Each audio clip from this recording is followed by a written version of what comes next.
Hello, and welcome to the 404 Media Podcast, where we bring you paralleled access to hidden worlds, both online and IRL. 404 Media is a journalist-founded company and needs your support to subscribe. Go to 404media.co. As well as bonus content every single week, subscribers also get access to additional episodes where we respond to their best comments. Gain access to that content at 404media.co. I'm your host, Joseph, and with me are the 404 Media co-founders Sam Cole. Hey. Emmanuel Mayberg. Hello. And Jason Kebler. Hey. So, one small bit of housekeeping. We are having a party/gathering/event in Los Angeles, July 30th, Wednesday at 6 p.m. I'll put a link in the show notes.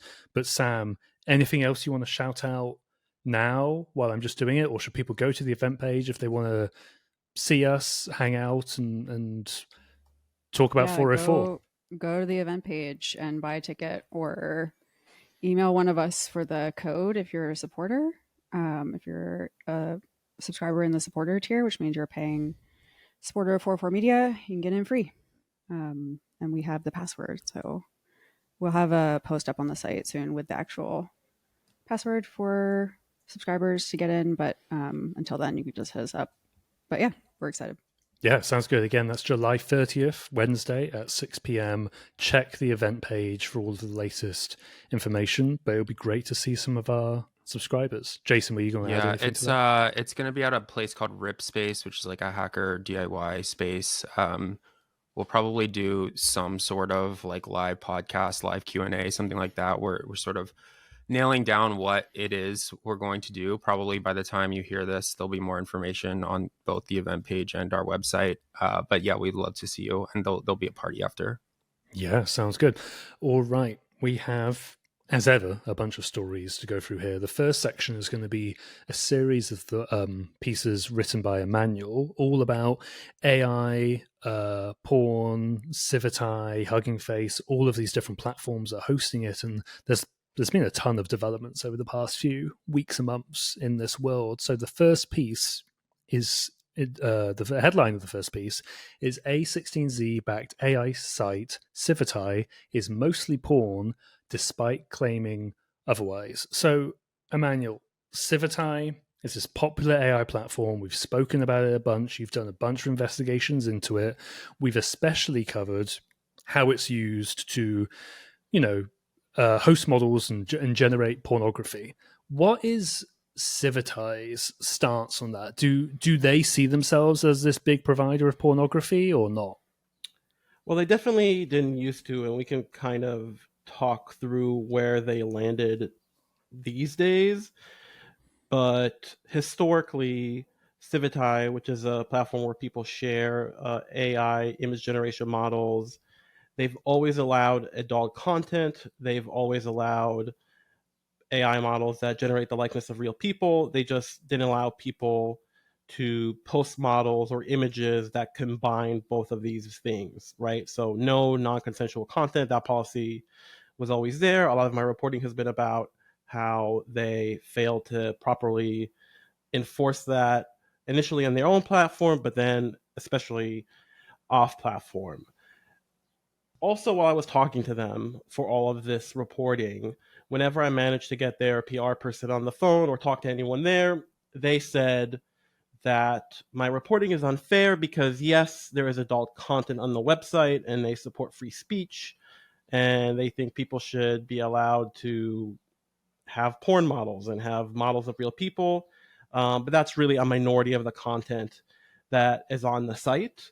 And I have said in my stories, and I have told them directly that just like as a user experience, as someone who goes to their main page, if you look at the top models, the top images, the latest models, the latest images, it's just a never-ending stream of adult content. But I didn't have the data to back that up. So I've always kind of presented what a user sees versus what they claimed.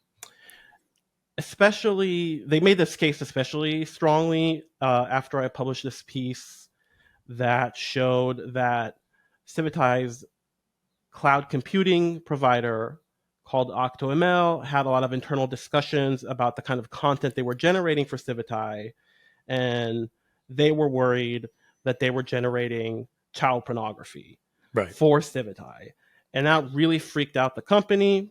And they then went out a kind of like a mini PR tour with their CEO, Justin Mayer.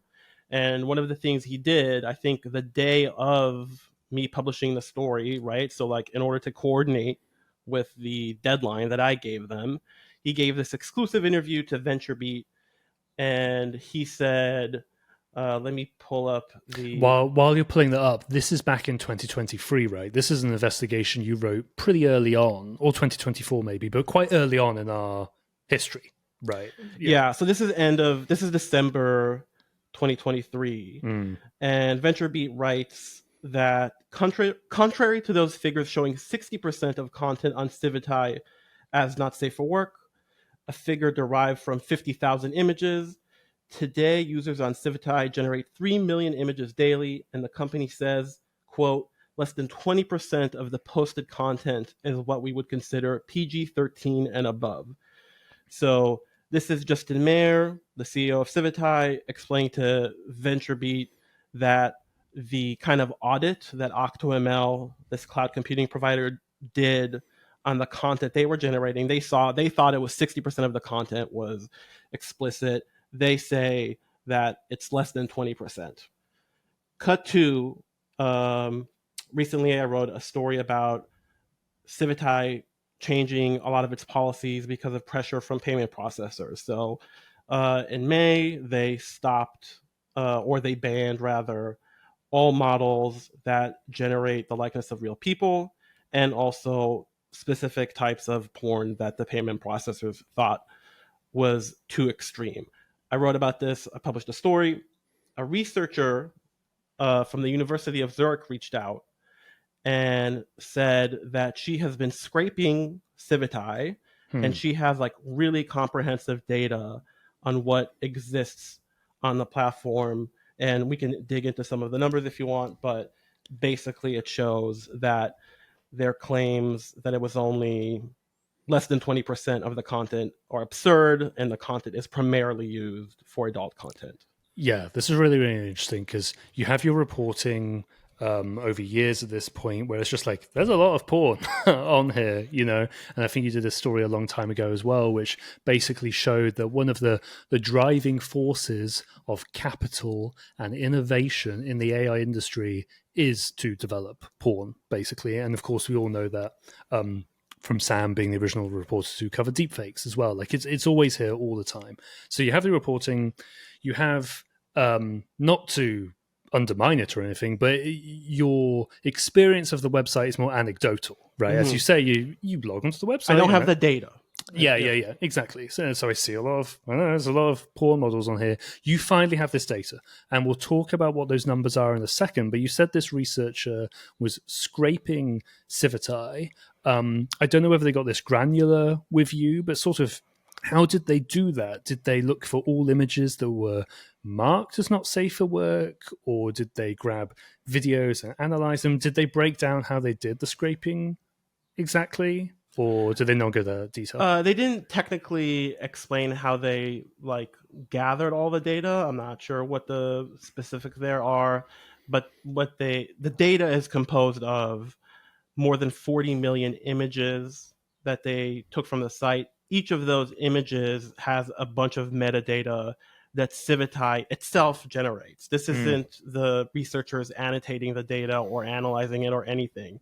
It's data that Civitai itself tags as using its own rating system of R, PG-13, X, triple X, right? That's kind of its own method for tagging images. And then there's other tags that could include names of celebrities or the type of sexual act that's in an image, and things like this. They also did something similar to the models themselves, and they did that for 230,000 models, I think, are in the paper.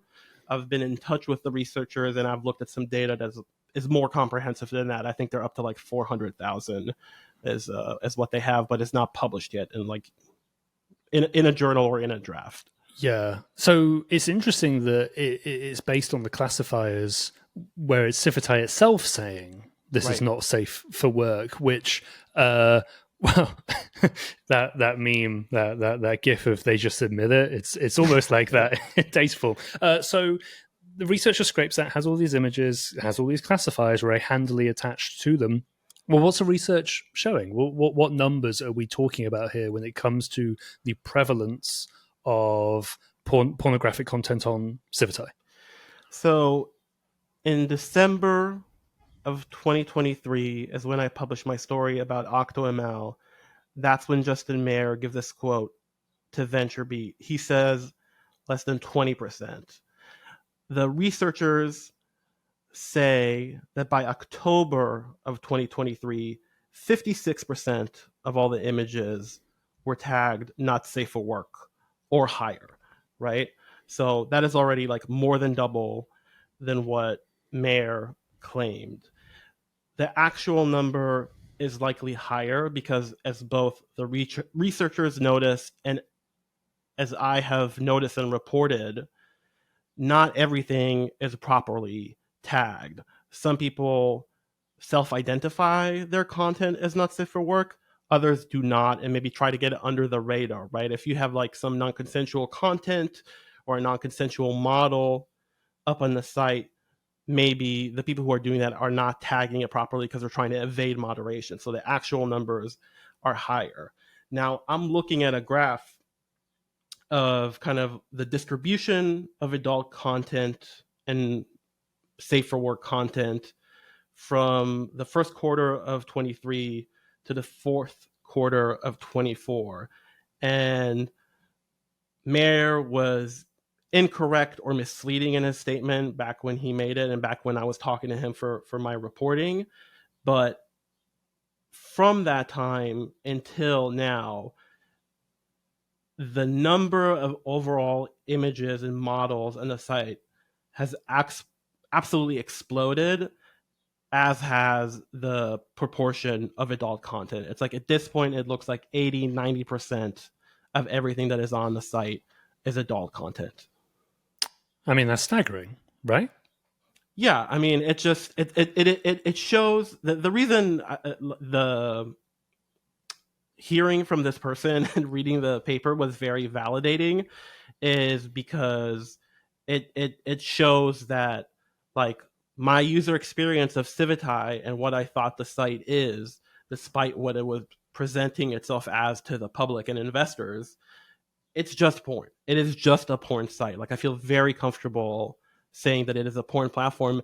And actually, when I reached out to Justin Mayer for this story, he said he's standing by his like VentureBeat comment, which I think are completely wrong, but he does now admit that somewhere around the beginning of 2024, the reason people use the site has changed, and I think that is probably because it's like you can't deny it anymore. Just like by looking at the numbers, by looking at the site, it's just undeniable that it is primarily used for adult content, or at least was until these policy changes.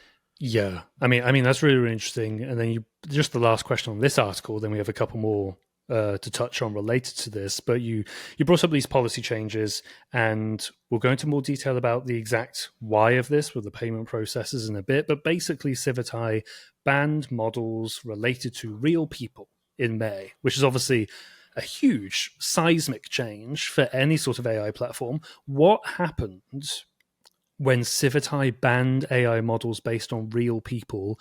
According to this researcher who's constantly scraping Civitai, like, did it fall off a cliff? Like, what happened? I don't think. First of all, I should say this is another very important number, and another very interesting finding of the paper, because they just recently changed the policy. So the researchers have all these models in a spreadsheet with the metadata and also the links to where the models live.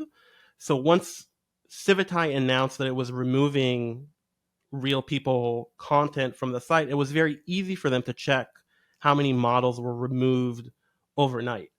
And the actual number is more than 50,000, which is another kind of interesting.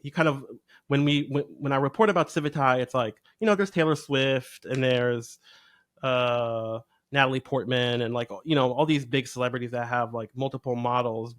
And then you see there's a bunch of YouTubers and lesser known Twitch streamers, but you're like, what is the actual number? And it's much higher than I thought. It's like, I can't even think, like, obviously there are multiples, but like tens of thousands of people have bespoke AI models to create their likeness. It's just like really kind of a shocking image, shocking figure. But to your question, I don't think they still they have like post policy change usage number and post policy change like content distribution. They can just see what was removed that was posted before the end of 2024, I suppose. Yeah. So then this just leads on to two other stories. And the title of this podcast is something like the AI Exodus starts. And that's where this comes in that Hugging Face, another AI model hosting platform, you have a headline here. Hugging Face is hosting 5,000 non-consensual AI models of real people. So are these some of the models that were on Civitai and then they got removed and now they've moved over here? Like, what's the deal here? Yeah, so basically credit card companies come to Civitai. They say, hey, you have to remove all this content, all these real people models, or we're not going to work with you.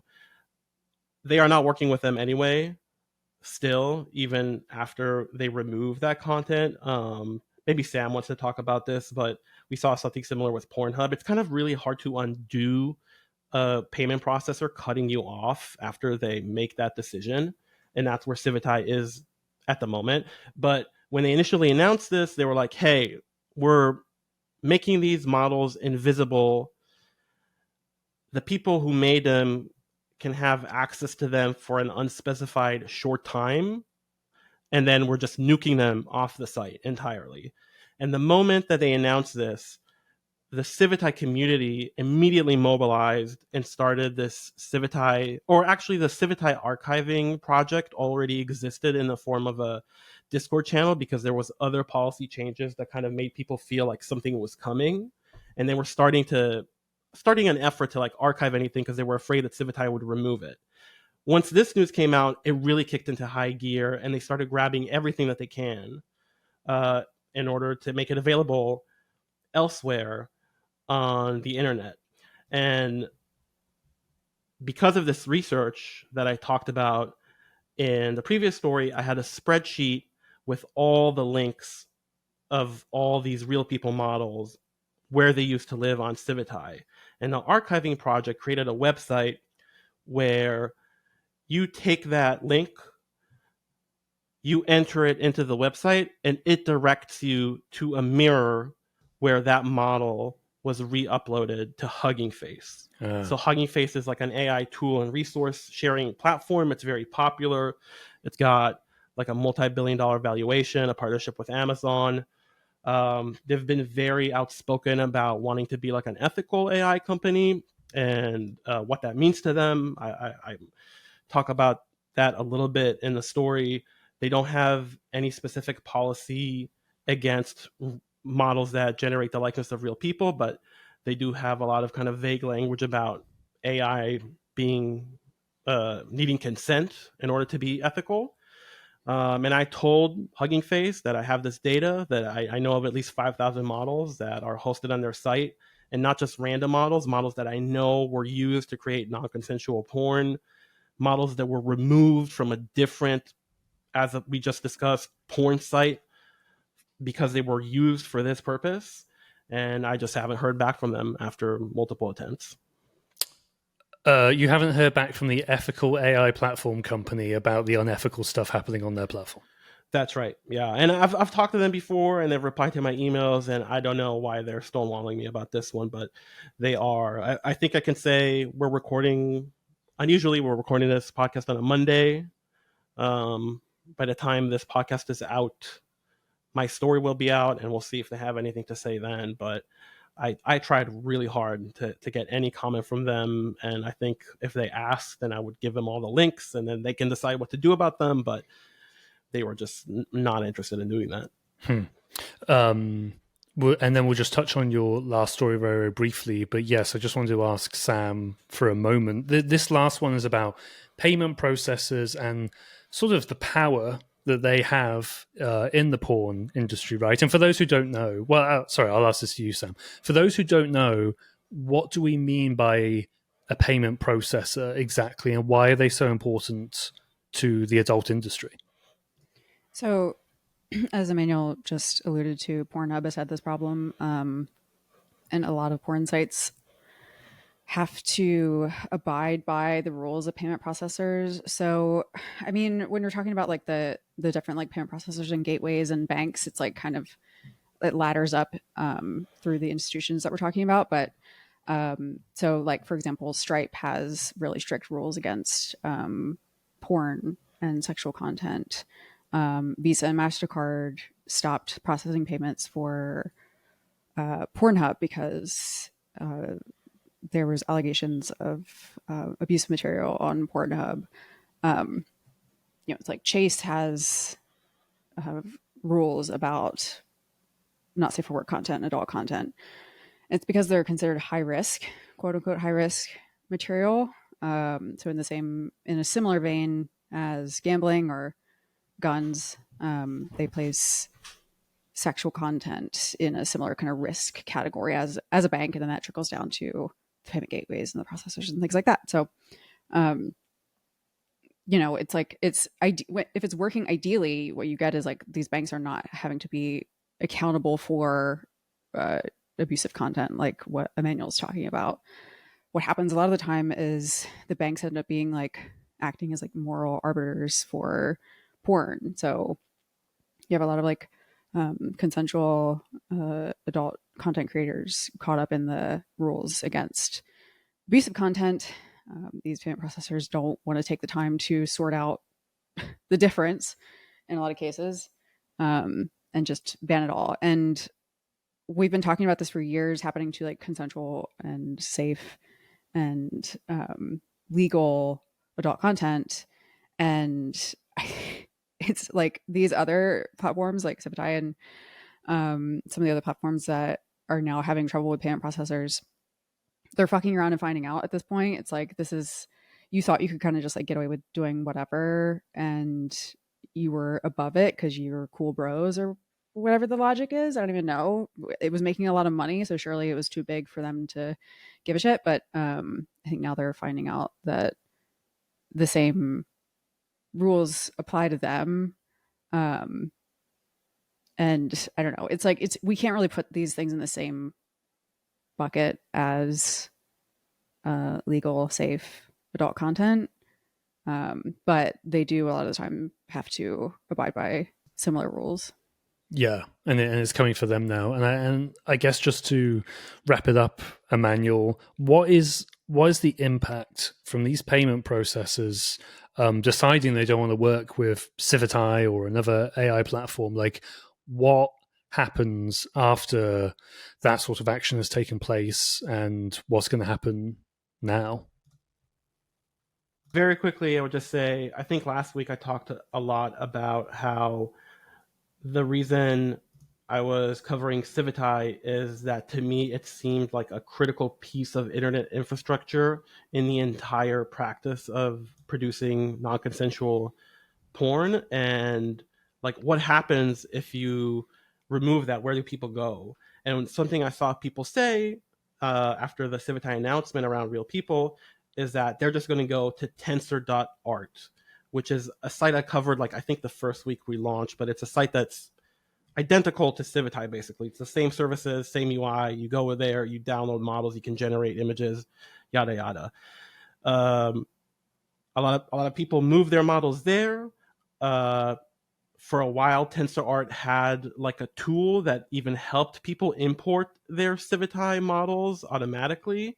And on Friday, TensorArt announced that they are getting the same pressure from payment processors, and they're no longer, they're saying temporarily.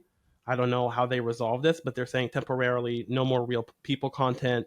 They've disabled this Civitai importing tool, and they're trying to come up with some sort of solution. I'm very skeptical that they can find a solution and still have the payment processors work with them, because as I've said, sometimes even if you fix every problem, they don't want to come back. So I'm just going to continue to track like there's a huge vacuum now in how non-consensual content is made online because of Civitai policy changes, and I'm just tracking where all this energy and all these people are going, and that's probably going to be some more reporting in the future.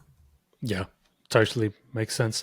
All right, we will leave that there. When we come back after the break, we're going to talk about one of Sam's stories about preserving history, very much in the vein of the Trump administration continuing to wipe things off the internet. But this is now sort of IRL archiving. We'll talk about it in a minute. We'll be right back after this. Time, skills, and money.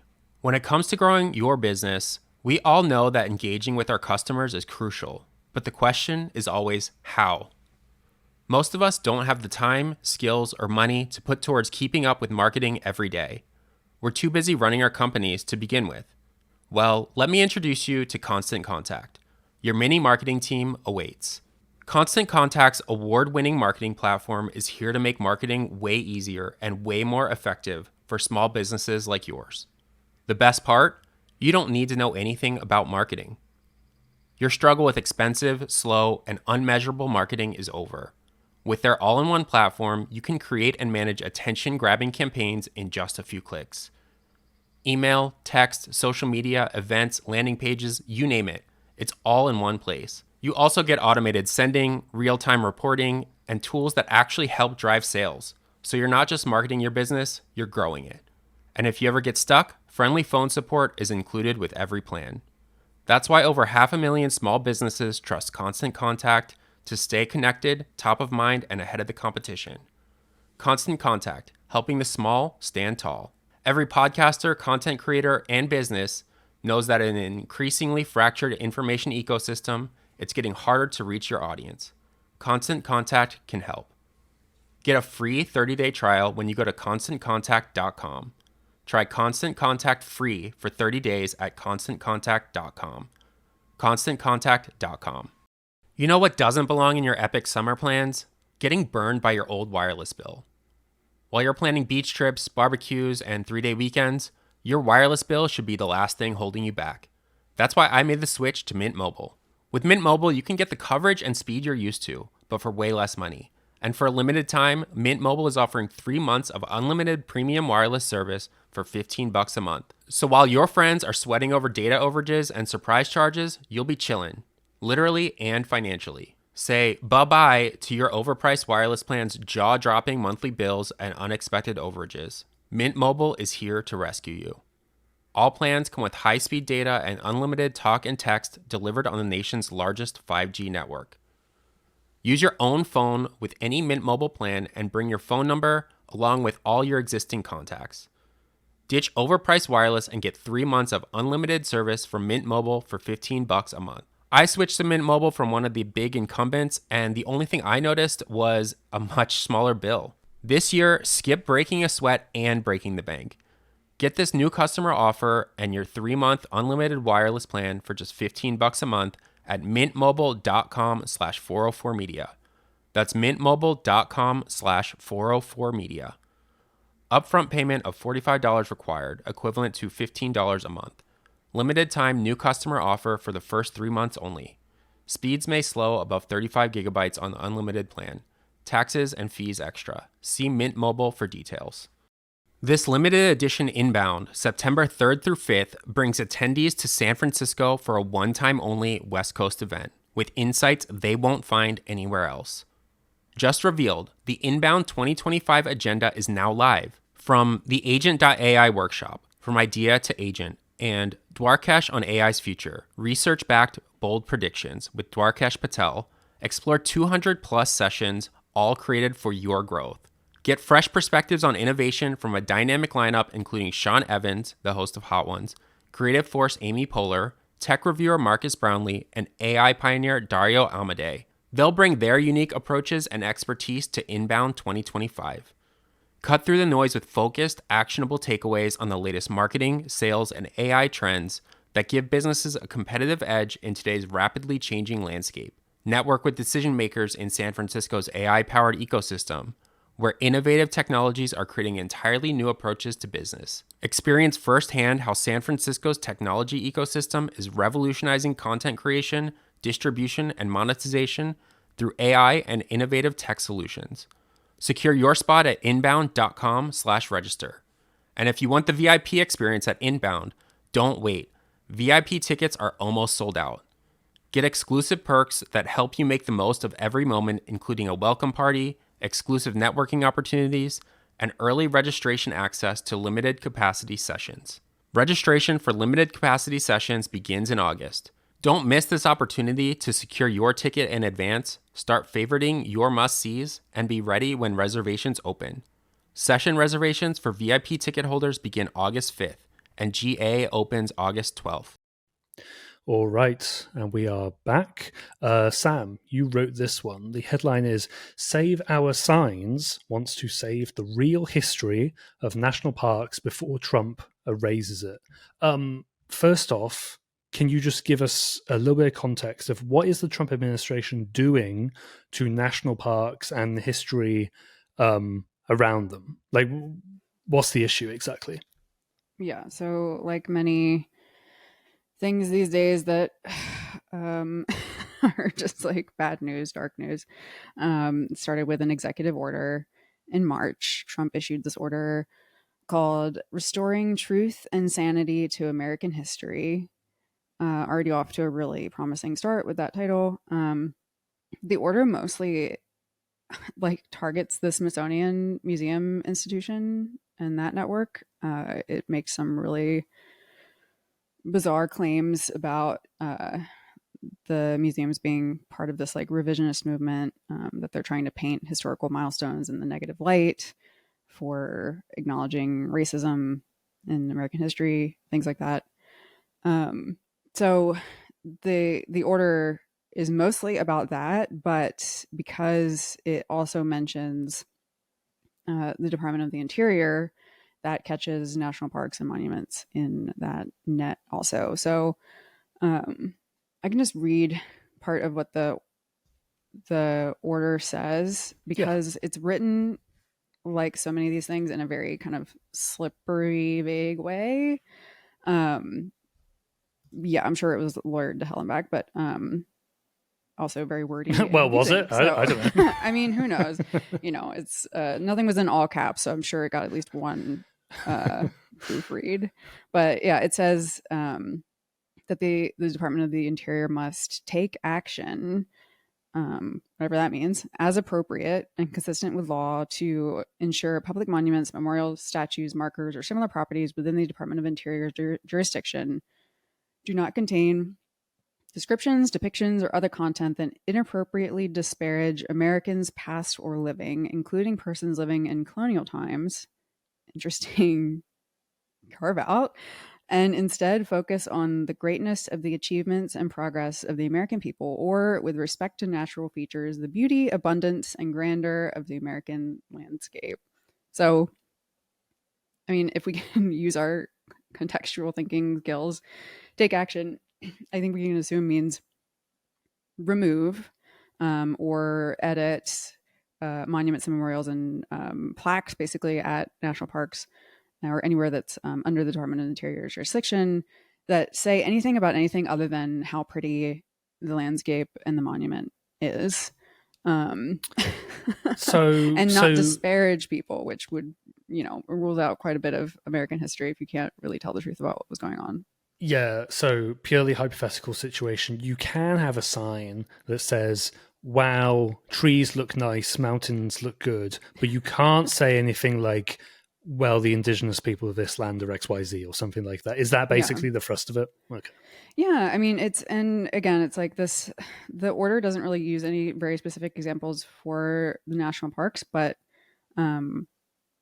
given the attack on like so-called DEI, the way this administration has been moving up until this point, we can assume that it means, things like talking about indigenous people being slaughtered in this country, things like racism and civil rights, and all of that actually built a lot of the helped build a lot of the park system.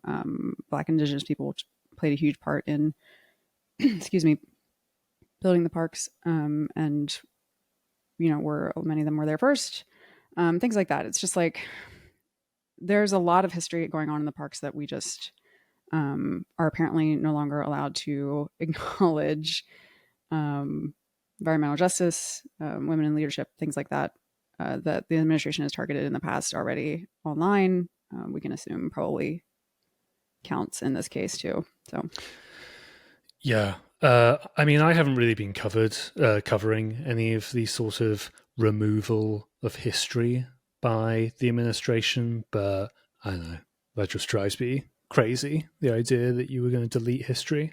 Jason? I'm curious if this stuff would be FOIA-able. Like, theoretically, it would be. I think the crowdsourced aspect of it is very cool and like makes it a group project. But theoretically, like, the national parks offices should have copies of this somehow. Like, they had to go get them printed, etc. And theoretically, all of this could be obtained by FOIA, which is yeah.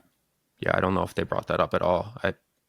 I think that this is maybe easier than FOIA. Like, FOIA is a roll of the dice at this point, but a FOIA about this, and maybe we'll file some, would theoretically capture like attempts to take it down, or like alternate versions of the like what's being changed, etc. Like if it were responded to appropriately.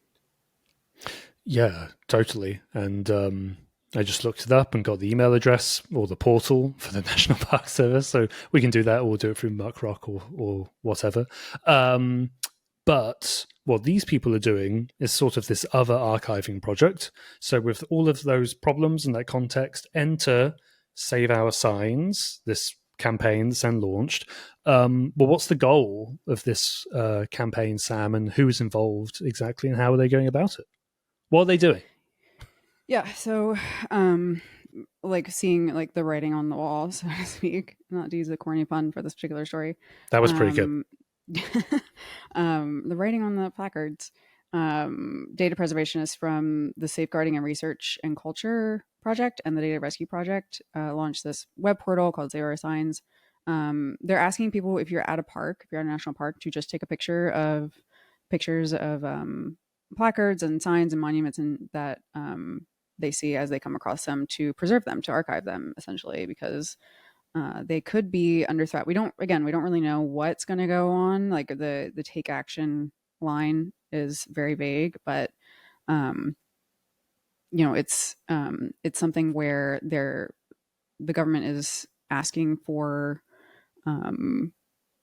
visitors to fill out this QR code survey to report signs that they think are negative. So it's kind of like a counter protest to that, saying, if Trump administration is going to ask people to essentially snitch on signs that address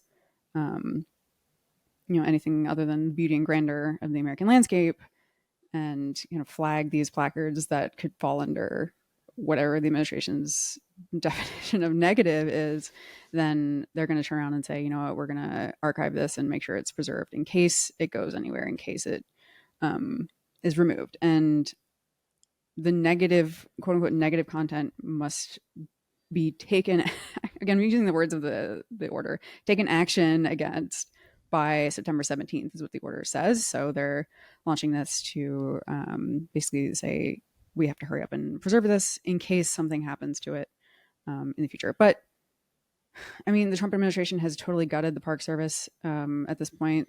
They barely have enough rangers to do basic administrative tasks in a lot of the parks. So this is just another task piled on to rangers and park workers that is silly and frivolous and totally wasteful. So we'll see what happens actually in September, if anyone is around to take action against this negative content. But that's their goal, so it's worth taking seriously. Yeah, so I totally understand why the response to the executive order is crowdsourced. You need ordinary members of the public to go out and, hey, take a photo of this placard or signpost or whatever. Take a photo of that so we can archive it. It's, I don't know, unusual, weird, funny. That the government has to crowdsource that bit as well of the destroying bit because they can't even get the people to go destroy it in the first place. Or I don't know, that's ridiculous. And it's so far the responses to the QR code survey that the administration has put up on signs to ask people to snitch on negative content that has been leaked to different outlets already, and the responses that people are putting into this survey are really funny. It's like there was one that was like respectfully go fuck yourselves. Someone put in there. The parks belong to the people, things like that. People are pissed. People do recognize a total frivolous waste of time when they see it, I think. Rarely do people show up to the parks and say, oh, this isn't, perfectly optimistic about the beauty of nature, so I want my government to drop everything and do something about this. It's you're there for a learning experience and an educational experience as well as the beauty. So people are already, and that would be something funny to FOIA once it's had some more time to marinate, I guess, the QR codes and the responses to them, because I think people are trolling it at this point quite a bit. But that's not what the Save Our Signs people are trying to do. They're trying to actually preserve what's on the signs. Yeah, I mean, we might be able to still get some early on and FOIA them if the National Park Service still has a FOIA officer or public information officer at the end of the day. So the deadline to take action to remove all of these signs or whatever, potentially September, and then it looks like the Save Our Signs program is going to release the photos that they've crowdsourced in October, if I'm reading that correctly. Is there any indication of how many photos of signs they've got or how many people are participating yet, or do we kind of just have to wait and see whether people are trying to help out here when October comes? I think we just have to wait and see. I mean, they launched on July 4th.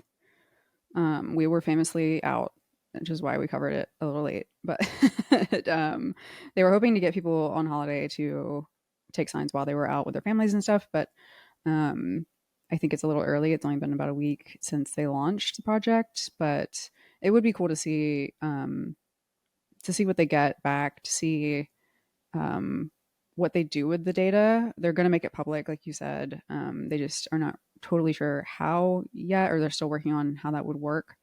But I think it's cool to get public participation in archiving like this. I think archiving feels kind of difficult or complex or unattainable for a lot of people. It's like, oh, these sites are going down, so there's this big archivist effort to preserve them, or we have to kind of pull down the data and fill up a hard drive with it, and this kind of big effort that you have to be part of a community already to participate in a lot of the time is how it looks from the outside. But this is a nice entry point into data preservation and archiving. It's like you're outside already.